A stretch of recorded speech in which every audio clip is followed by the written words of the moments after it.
Assalamualaikum warahmatullahi wabarakatuh. Alhamdulillahirabbil alamin. Syahadu alla ilaha illallah, syahadu anna Muhammadan abduhu wa rasuluh. Allahumma shalli ala Muhammad wa ala ali Muhammad. Amma ba'd. Alhamdulillah, anak-anak sekalian, pagi ini kita bisa berjumpa kembali dalam kondisi yang sehat. Insyaallah semuanya terlihat segar, terlihat bersemangat untuk belajar. Luar biasa. Kelas 11 IPS 1. Semoga ini menjadikan bagian amal kebaikan kita. Setiap majelis seperti ini, ketika kita bersemangat, insya Allah Allah akan memberikan rahmatnya untuk kita semua. Mari kita mulai pembelajaran pagi ini dengan baca basmalah. Bismillahirrahmanirrahim. Kemudian tolong salah satu dipimpin untuk berdoa. Silakan. Siapa? Awid, silakan dipimpin berdoa. Doa mulai.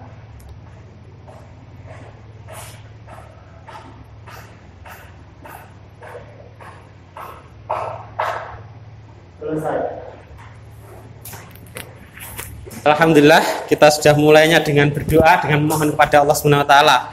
Dengan demikian kita berharap malaikat itu turun kemudian ikut memberikan doanya kepada orang-orang yang sedang menuntut ilmu. Karena kita hari ini posisinya di kelas, di majelis ilmu, sedang menuntut ilmu, itu insya Allah akan didoakan malaikat. Yang doa malaikat itu pasti dikabulkan oleh Allah Subhanahu wa taala.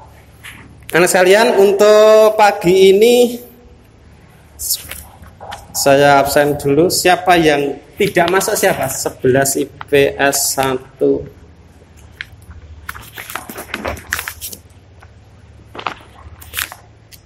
Ini.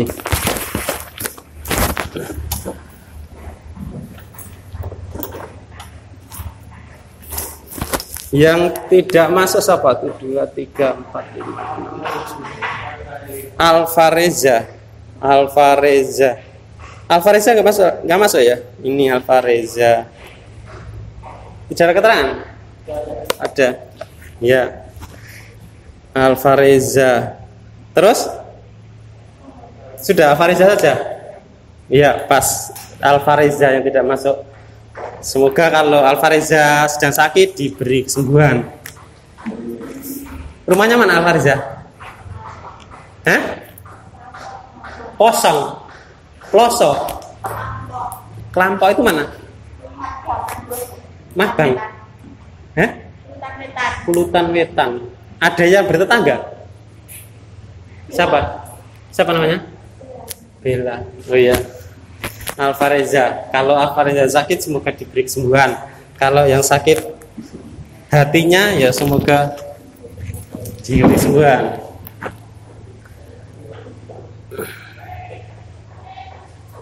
Oke sekalian, untuk memulai kegiatan pembelajaran pagi ini, mari kita tadarus bersama dulu. Silakan dilihat, disimak. Nih, kita tadarus bersama. Kelihatan ya? Enggak, begitu yang ini. Ya, silakan diikuti. Yang pertama itu waltakum minkum. Ya, kita wali dengan tawud. Yuk. A'udzu billahi minasy syaithanir rajim. Bismillahirrahmanirrahim. Wal takum minkum ummatun yad'una ilal khairi wa ya'muruna bil ma'rufi wa yanhauna 'anil munkar wa ulaika humul muflihun. Sadaqallahul azim. Ya, alhamdulillah kita sudah awali dengan tadarus bersama. Ingat, setiap kita bertadarus, setiap hurufnya ini ada 10 kebaikan yang mengalir untuk kita. Setiap hurufnya ini satu huruf sudah bisa dibayangkan betapa banyaknya Allah itu betapa murahnya kepada kita, sehingga setiap sedikit saja, satu huruf saja dihitung sebagai suatu kebaikan. Nah sekalian, untuk pagi ini kita akan melanjutkan materi kita yang terdahulu tentang tabligh, dakwah dan khutbah. Nah, tujuan belajarannya untuk kali ini siswa mampu membuat naskah khutbah sebagai salah satu bagian dari tabligh dan dakwah sesuai dengan ketentuan syariat Islam. Yang kedua, siswa mampu mempraktikkan khutbah sesuai syariat Islam. Karena khutbah, maka yang mempraktikkan nanti adalah yang putra. Walaupun nanti tidak semua barangkali, tapi yang putra nanti ada yang mempraktikkan sehingga minimal bisa menjadi contoh bagi yang lain. Dan ya nanti didiskusikan dulu di dalam kelompoknya, dibuat dulu, kan kita membuat naskah dulu. Tapi sebelum itu semua, ya kita akan memperdengarkan ini dulu. Ya, untuk menguatkan rasa nasionalisme kita, cinta kita kepada bangsa dan negara, kita awali dulu dengan menyanyikan lagu ini, Satu Nusa Satu Bangsa. Silakan diikuti. Ya, silakan berdiri dulu sebentar, kita nyanyikan bersama sebagai wujud rasa cinta kita kepada bangsa dan negara kita. Ya.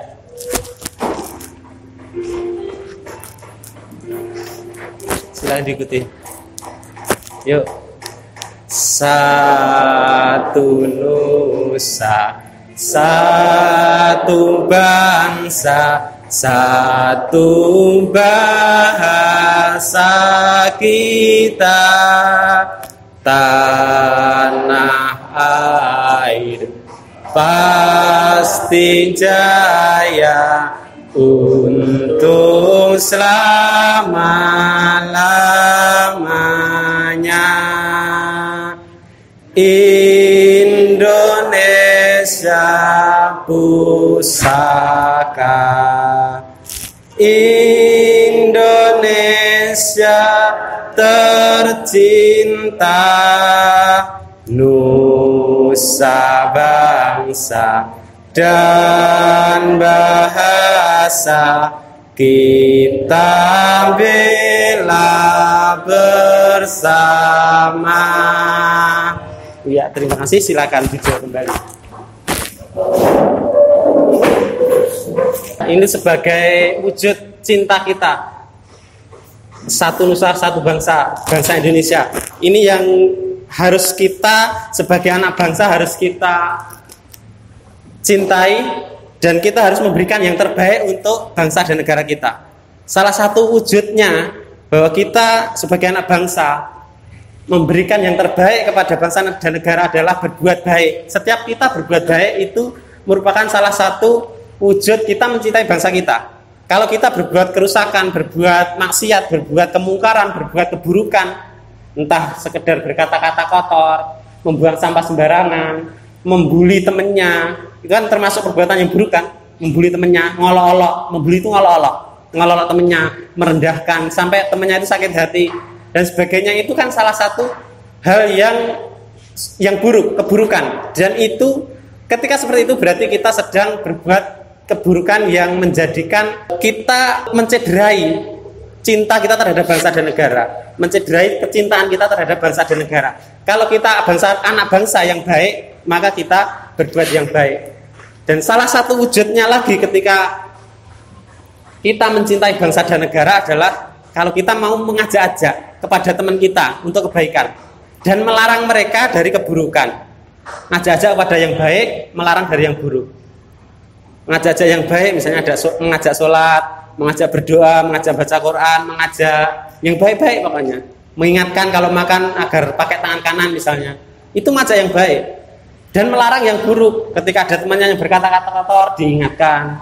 Ketika ada temannya yang berbuat kemaksiatan, kemungkaran, apa yang buruk-buruk yang lain, diingatkan. Itu salah satu wujud kita mencintai bangsa kita, yang kita bisa berikan kepada bangsa dan negara kita. Kalau pahlawan dulu memberikan nyawanya, raganya, hartanya untuk memperjuangkan kemerdekaan, kita setelah merdeka salah satu yang bisa kita lakukan untuk mengisi kemerdekaan adalah mengajak-ajak yang baik dan melarang teman kita, orang-orang sekitar kita dari perbuatan yang kemungkaran, yang buruk. Dan salah satu lagi cara yang untuk mengajak yang baik, melarang yang buruk adalah khutbah. Mengajak yang baik, melarang yang buruk adalah dakwah, salah satu bentuk dakwah. Nah, salah satu bentuk dakwah adalah khutbah Jumat. Dan ini yang akan kita praktekkan tentang untuk berkhutbah. Yang putra ini yang sudah berani berkhutbah itu ada enggak? Ada yang pernah berkhutbah di masjidnya? Siapa? Belum ada semuanya. Kabeh gedek, belum ada semuanya berarti. Kalau biasanya yang khutbah di masjidmu yang putra siapa? Apakah ada yang orang tuanya atau saudaranya itu khotib Jumat? Siapa namanya? Siapa? Abi. Panggilannya? Diva. Oh, Mas Diva. Siapa ayahnya atau? Ayahnya sering khotib di mana? Masjid mana? Desanya? Oh, Donglumbu. Mas Diva. Ayahnya sering khotib ya? Nanti Naiso mengikuti jejak ayahnya, nanti berlatih. Terus siapa lagi? Adrian siapa yang khotib? Pak D. Pak D siapa? Di rumahnya? RW3. Oh, RW3. Oh, iya ya.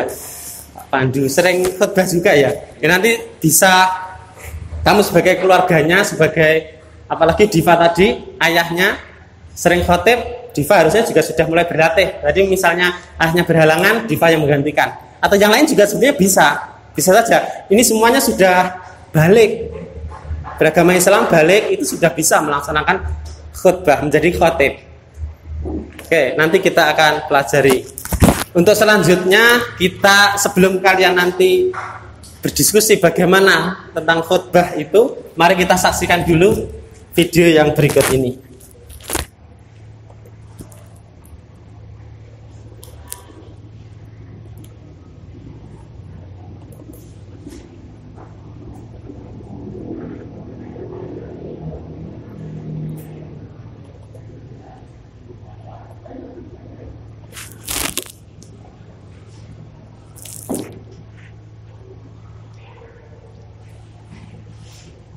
Bismillahirrahmanirrahim. Bagi 10 kesalahan dalam sholat Jumat. Berikut kesalahan-kesalahan sholat Jumat yang sering terjadi di masyarakat.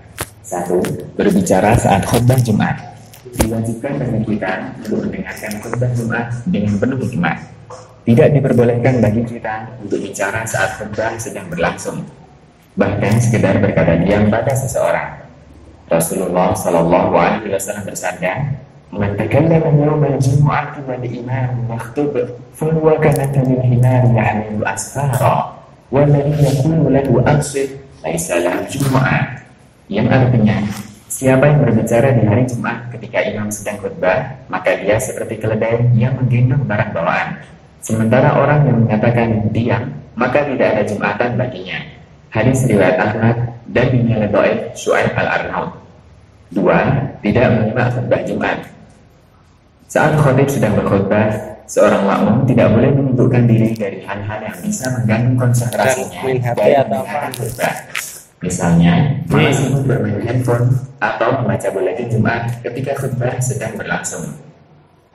Rasulullah Shallallahu Alaihi Wasallam bersabda, "Man tawaddu'a fa ahsana al-wudu'a thumma akala al-jumu'ata fastama'a wa ansat, ghufira lahu ma bainahu wa bainal jumu'ah wa ziyadatu thalathati ayyam wa ma massal hasa faqad lahwa."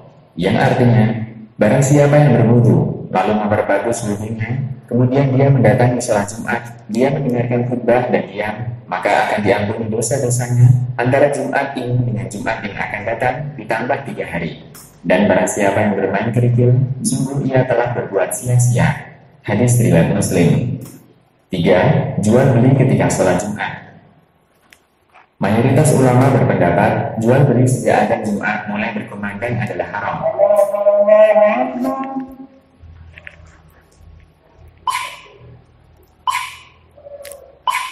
Padahal sudah Allah Ta'ala berfirman, Ya ayyuhalladzina amanu idza nudiya lis-salati min yaumil jum'ati fas'au ila dzikrillahi wa dharul bai' dzalikum khairul lakum in kuntum ta'lamun. Yang artinya, wahai orang-orang yang beriman, apabila telah diseru untuk melaksanakan sholat pada hari Jumat, maka segeralah kamu mengingat Allah dan tinggalkanlah jual beli. Yang demikian itu lebih baik bagimu jika kamu mengetahui. Quran Surat Al-Jumu'ah ayat 9. Ayat ini dengan jelas melarang jual beli ketika sholat Jumat bagi orang yang diwajibkan sholat Jumat. As-Sa'di dalam tafsirnya mengatakan, maksudnya tinggalkan jual beli ketika mulai Anda dikumandangkan dan hendaknya terus menuju sholat. Taisir dari Rahman. 4. Bekerja pada saat sholat Jumat.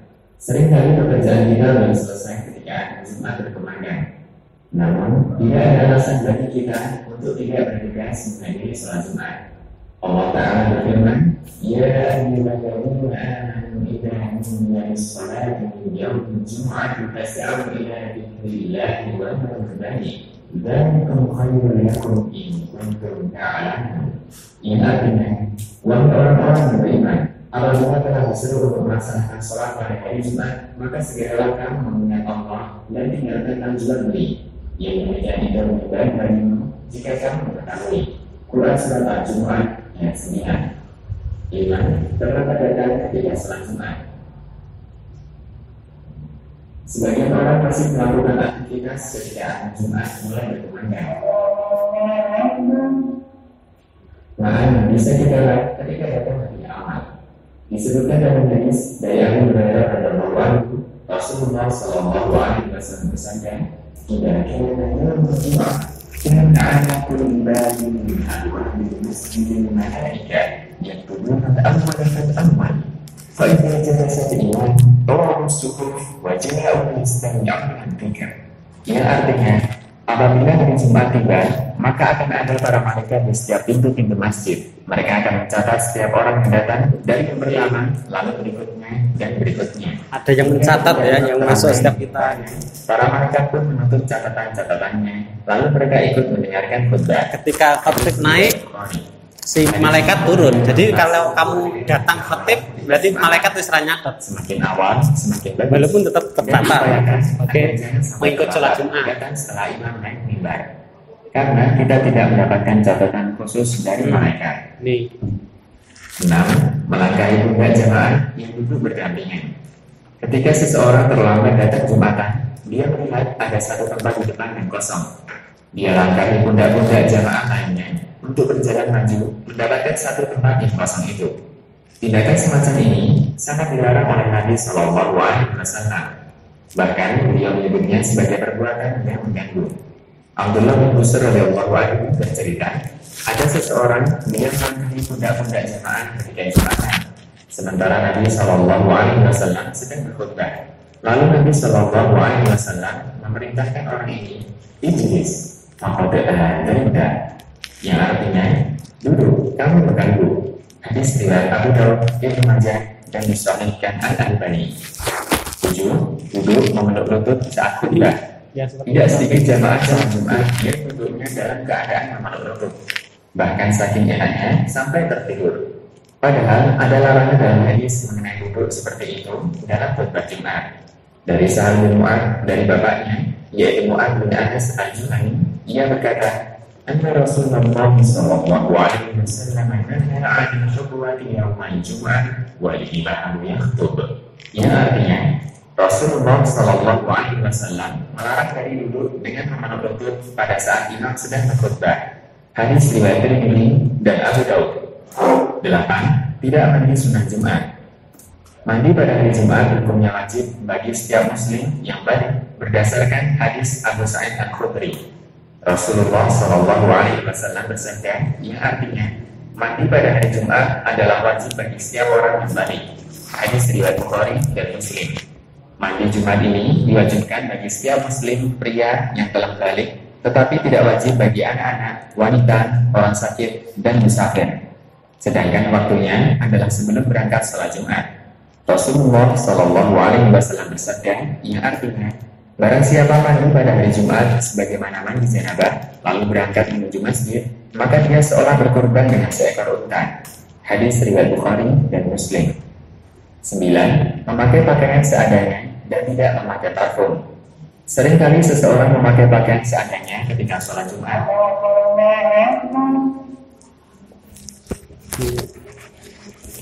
Yang dipakai juga ini, artinya cuma pakai kaos seperti itu ya. Oke, itu video yang pertama. Kemudian video yang kedua,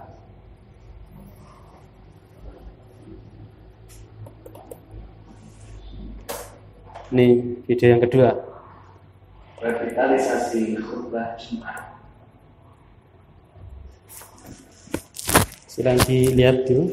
Banyak alasan bagi seorang khotib kenapa dia harus mempersiapkan dengan baik sebelum naik mimbar.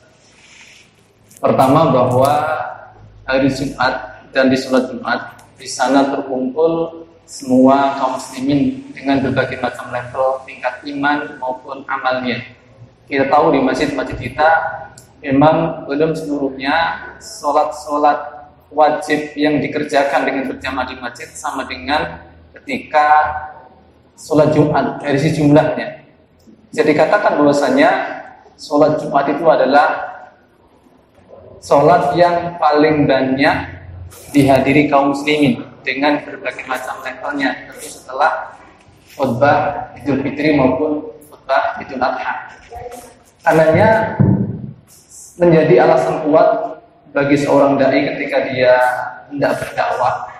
Di sana berkumpul banyak umat, berkumpul makhluk dengan berbagai macam levelnya untuk mempersiapkan diri sebaik mungkin bagaimana dakwah bisa sampai ke umat yang mungkin secara amal maupun secara iman pada titik yang rendah, hingga sampai pada orang-orang yang sudah punya pengamalan maupun keimanan yang baik dalam Islam.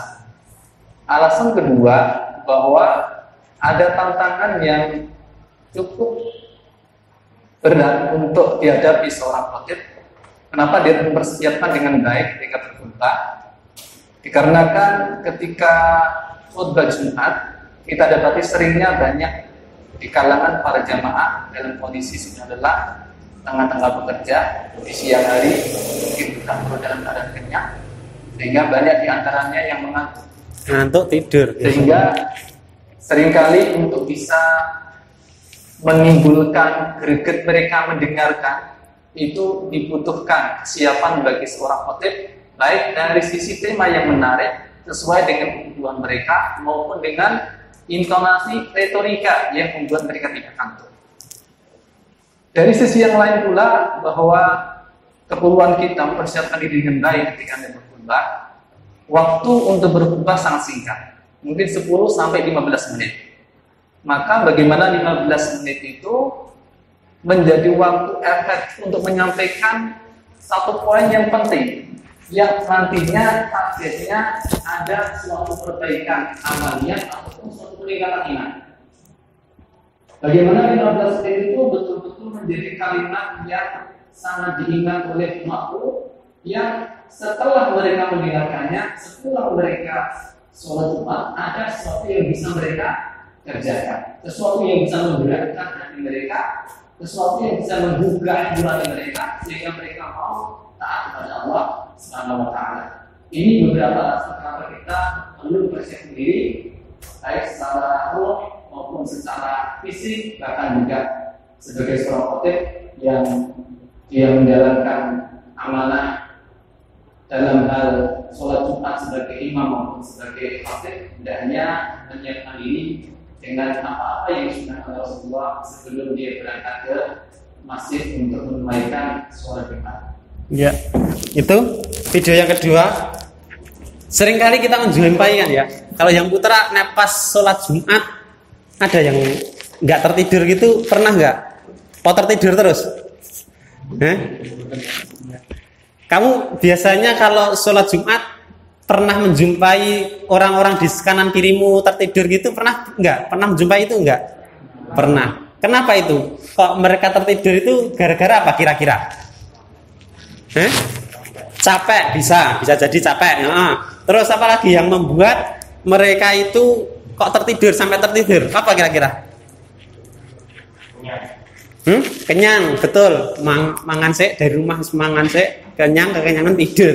Sampai capek mungkin bagi sing kerja-kerja ya, ngantar paketan kemana-mana mungkin. Terus capek sampai situ, mampir Jumatan, situ tidur. Padahal harusnya seperti yang disampaikan tadi ya. Jadi itu wahana, sarana untuk memberikan ilmu bagi jamaah biar lebih baik keilmuannya, sehingga kalau orang itu kalau keilmuannya lebih baik, dia akan lebih beradab, lebih beretika, lebih sopan dan seterusnya, lebih taat pada Allah. Tapi nyatanya ketika hari Jumat malah pas waktunya menyampaikan itu malah tertidur, akhirnya ilmunya nggak sampai dari khotib kepada jamaah. Apalagi yang menyebabkan orang-orang jamaah itu tertidur kira-kira? Apa kira-kira? Apalagi capek, terus kenyang, apalagi kira-kira? Nah dari sisi khotibnya, betul, temanya tidak menarik atau orang paham, mesti yang disampaikan apa sih? Bahasanya terlalu tinggi, padahal harusnya mungkin harus dengan bahasa yang sederhana, tapi dengan bahasa yang terlalu tinggi. Kita harus mengoptimalisasi dengan frekuensi yang sedemikian rupa V kali R kuadrat misalnya, sehingga jamaah itu nggak paham itu apa sih disampaikan itu. Harusnya lebih dengan bahasa-bahasa yang sederhana saja. Itu yang harus dilakukan seorang khotib, harusnya seperti itu, sehingga jamaah itu bisa mendengarkan dengan baik dan ilmu itu sampai. Nah seperti itu harus dimulai dari menyusun naskahnya dulu, naskah khutbah. Kalau kita sudah biasa, sudah sering khutbah, mungkin tidak harus pakai teks naskah, nggak apa-apa. Tapi kalau kita yang masih latihan, mungkin harus disusun dulu yang baik teks naskahnya, naskah khutbah. Nah, khutbah itu kan kemarin kita mengulang ke pembelajaran yang dulu lihat ini. Khutbah Jumat itu kan agar menjadi sah itu kan minimal ada irinya.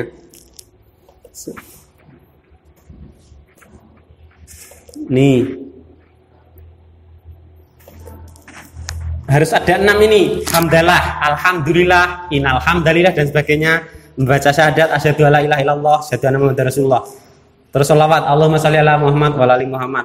Wasiat takwa itu yang ngajak-ajak takwa. Mari kita meningkatkan takwa.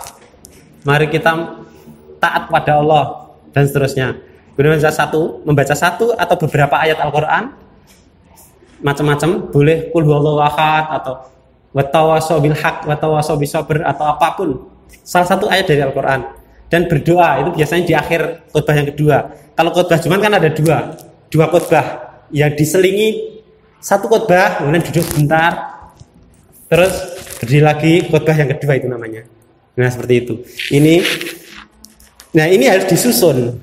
Susunnya bagaimana? Nah ini silahkan sekarang kalian berdiskusi. Saya bentuk kelompok dulu. Saya bentuk kelompok.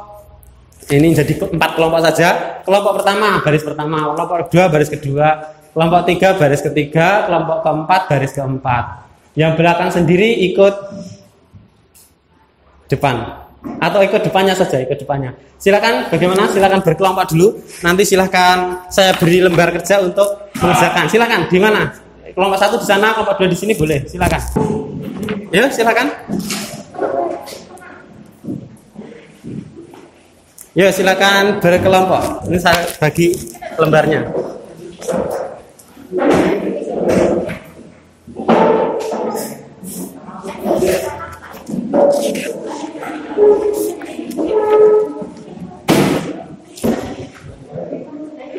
Ya silakan. Biar caranya. Ini saya bagikan ya lembarnya.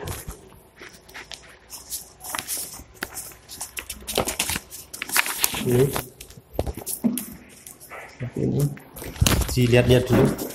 Ini contoh itu. Ini contohnya. Ini lembar kerjanya. Ini contohnya. Ini lembar kerjanya. Ini Adrian sama siapa namanya? Damar. Ya, ini silakan. Ini Diva ya.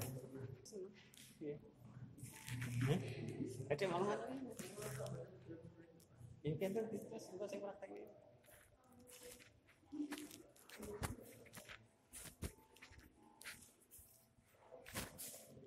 Dimulai.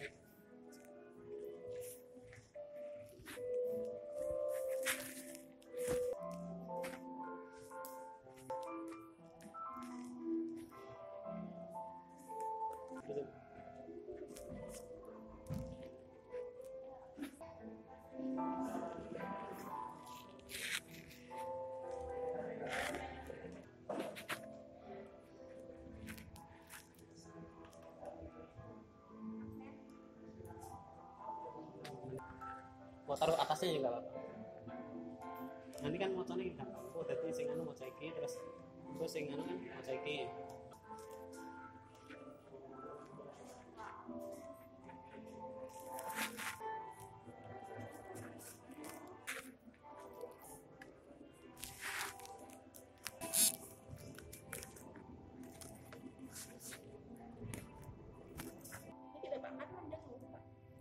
Dan min fasta untuk mengganti ini, baca ini lagi nggak apa-apa kan sama ini ini langsung ini lagi ya, terus langsung ini faya ibadallah ini wes iki wes langsung ini kalau Allah Ta'ala fil Qur'anil Karim kono ya.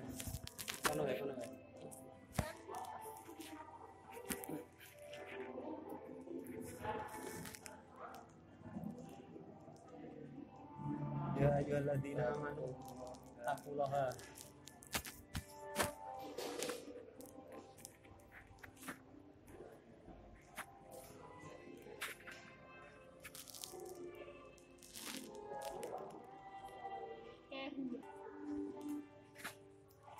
ada kira koyo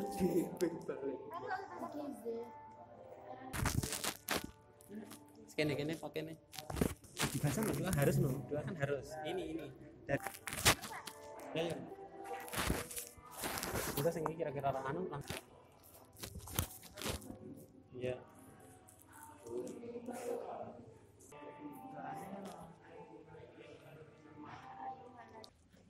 sudah ini guys terus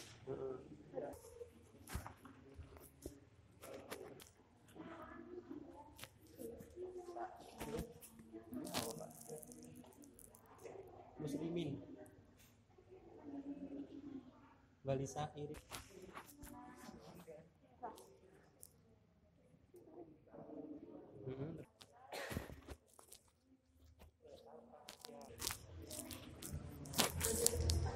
Oke, cukup waktu diskusinya selesai, nanti langsung dipraktekkan ke depan. Praktek khutbah yang lain menilai apakah ada rukun-rukun yang kurang.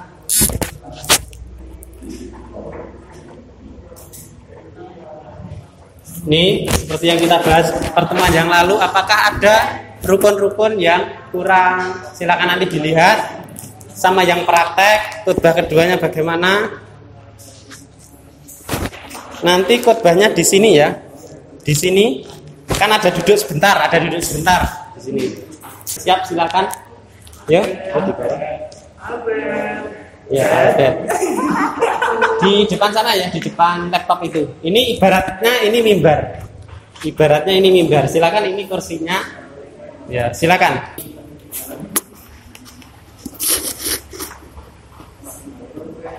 Ya, berdiri. Enggak apa-apa, ini enggak apa-apa. Oh. Dua-dua. Ya. Silakan yang belakang menilai, melihat. Ya. Assalamualaikum warahmatullahi wabarakatuh.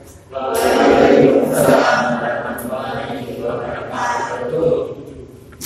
Nah, salam terus biasanya ada. Terus langsung ini. Alhamdulillah hamdan yuwafi ni'amanahu wa yukafihu ma fi jahu. Asyhadu alla ilaha illallah wa asyhadu anna Muhammadar Rasulullah. Allahumma sholli ala sayyidina Muhammad wa ala alihi washabihi ajma'in. Ya ayyuhana ladzina amanu taqullaha haqqa tuqatih wa la tamutunna illa wa antum muslimun. Jamaah Jumat rahimakumullah. Islam menempatkan tetangga sebagai bagian teramat penting dalam hidup seseorang muslim. Pepatah Arab mengatakan al-jar qabla ad-dar, tetangga dulu sebelum rumah. Kenapa?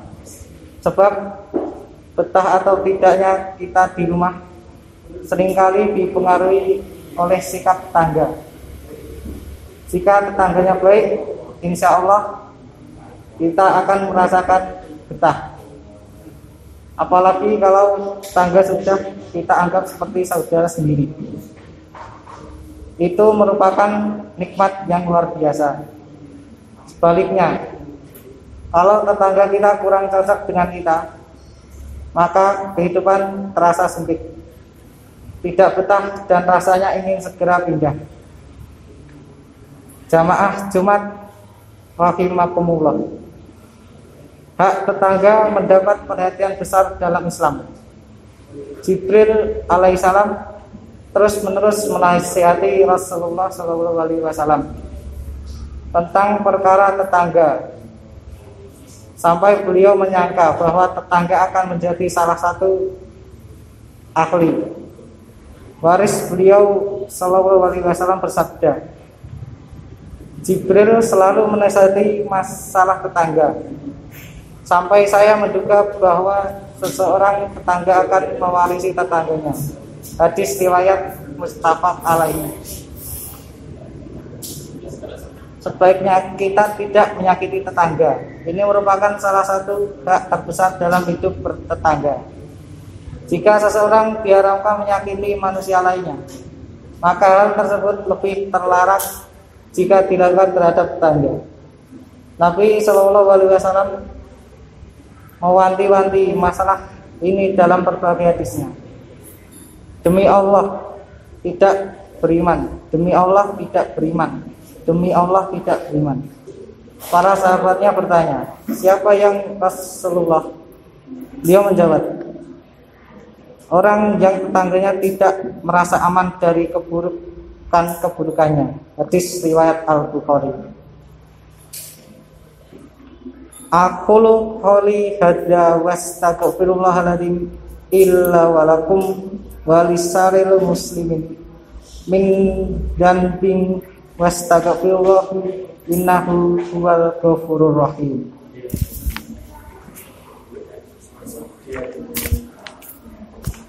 Alhamdulillah hamdan ya wafi ni'amahu wa yukafihi wa madidahu asyhadu alla ilaha illallah wa asyhadu anna Muhammadar Rasulullah. Allahumma sholli ala sayyidina Muhammad wa ala alihi washabihi ajma'in. Ya ayyuhana ladzina amanu taqullaha haqqa tuqatih wa la tamutunna illa wa antum muslimun.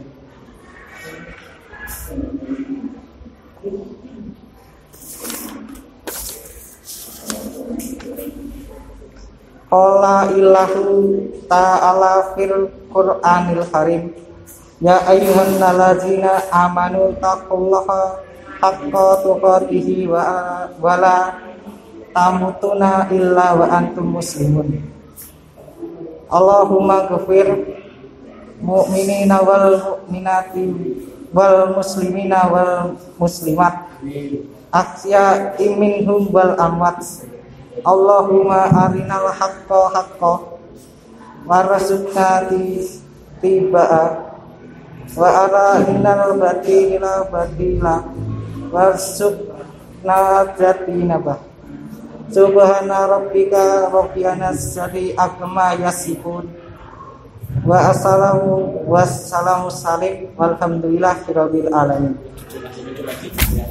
Iya, itu tadi yang sudah disampaikan siapa? Albert sudah bagus. Lumayan kita beri aplaus. Ya, silakan kembali. Penampilan pertama yang luar biasa, bagus, yang berani, sudah berani tampil. Ya seperti itu kira-kira khutbah Jumat. Ada yang menanggapi? Bagaimana kira-kira tanggapanmu? Awet apa? Menyampaikan apa? Apa yang harus dibenahi? Nah, menurutmu apa yang harus dibenahinya? Sudah bagus, sudah berani ya. Ada yang lain apa yang kira-kira yang harus dibenahi lagi apa? Kira-kira kelompok ini apanya? Yang harus dibenahi lagi apanya dari penampilan si Albert dalam berkhutbah? Ya, salah satu yang perlu dibenahi Albert kelancaran dalam membacanya, betul ya. Oke, tapi nggak masalah, masih latihan, masih bisa diperlancar lagi nanti, lebih banyak latihan lagi. Oke, selanjutnya penampilan yang kedua kelompok yang sini, silakan. Siapa namanya yang mau maju? Ya? Deva, silakan. Yo. Assalamualaikum warahmatullahi wabarakatuh. Waalaikumsalam warahmatullahi wabarakatuh. Ya, ada. Setelah ada selesai langsung yuk. Alhamdulillah hamda yu'fini amahu wa yukafi madinahu asyhadu alla ilaha illa wa asyhadu anna muhammadar rasulullah. Allahumma sholli ala sayyidina Muhammad wa ala alihi wa sahbihi ajmain. Ayya ayyuhalladzina amanu taqullaha wa haqqa tuqati wa la tuna illa wa antum muslimun. Jamaah Jumat rahimakumullah. Hujan adalah rahmat dan karunia Allah yang wajib kita syukuri kehadirannya. Allah Subhanahu wa taala berfirman, Afara'aitam ma alladzi tasrabun antum anza'umal minal muzni am qahnul mujlimun. Maka terangkanlah kepadaku tentang air yang kamu minum. Kamukah yang menurunkannya atau kamikah yang menurunkannya? Quran surah Al-Waqiah. Sayangnya ada sebagian kaum muslimin yang salah dalam bersikap. Hujan seringkali dikutuki dan dicaci maki. Misalnya, begitu turun hujan mereka mengatakan, wah, gara-gara hujan acara kita malam ini jadi gagal. Dasar hujan sialan. Atau kata-kata celaan semisalnya. Padahal yang demikian itu terlarang. Rasulullah SAW menasihatkan agar kita tidak mengutuk makhluk atau segala sesuatu yang Allah ciptakan. Seperti halnya ketika beliau SAW melarang umatnya untuk mengutuk angin atau subari. Janganlah kau mencaci maki angin. Jamaah Jumat rahimahkumullah, apakah mereka tidak menyadari bahwa kata-kata seperti ini akan menjadi bagian catatan amal yang jelek dan mencelakan pengucapnya? Ingatlah firman Allah Subhanahu wa taala, mayal fitu minaqulu iladiyasi raqibati. Tiada ucapan pun yang diucapkannya melainkan ada di dekatnya malaikat pengawas yang selalu hadir. Aku luaqahi hada wastaghfir laha adim walakum walisar Quran Rahim.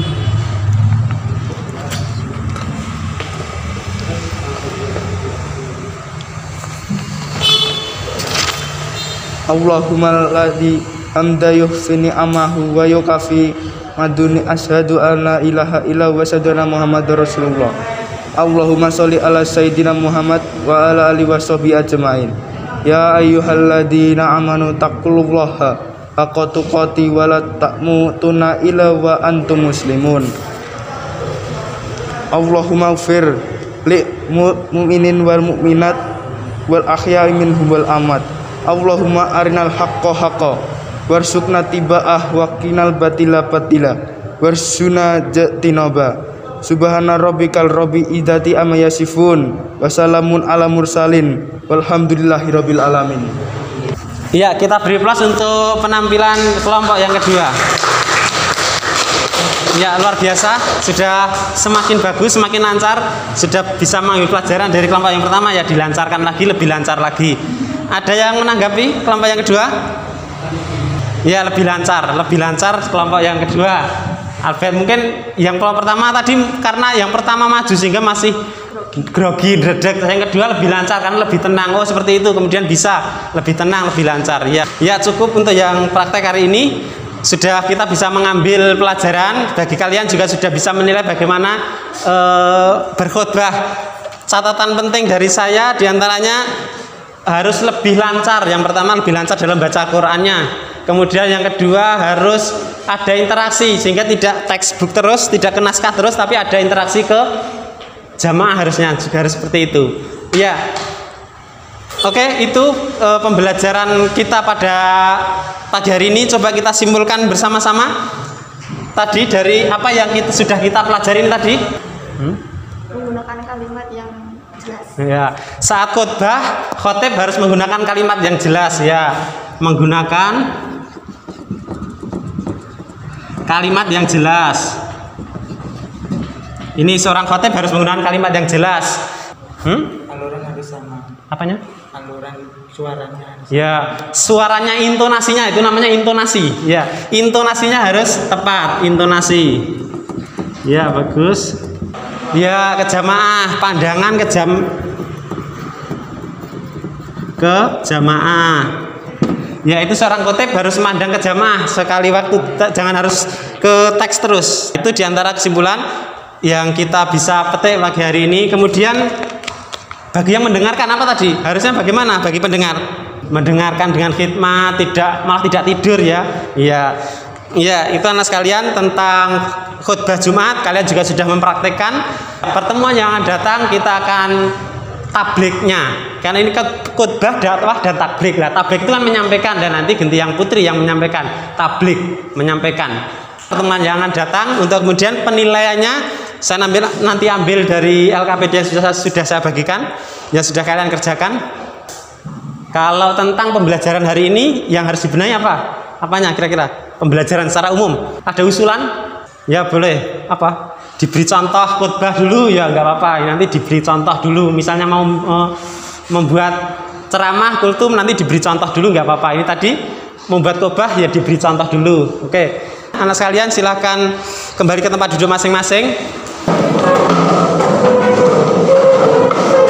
Oke, mari kita akhirkan pembelajaran pada pagi hari ini. Ya, mari kita akhirkan dengan membaca doa kafaratul majlis. Sama-sama, yuk. Subhanaka Allahumma wa bihamdika asyhadu an la ilaha illa anta astaghfiruka wa atubu ilaik. Alhamdulillahirabbil alamin. Assalamualaikum warahmatullahi wabarakatuh.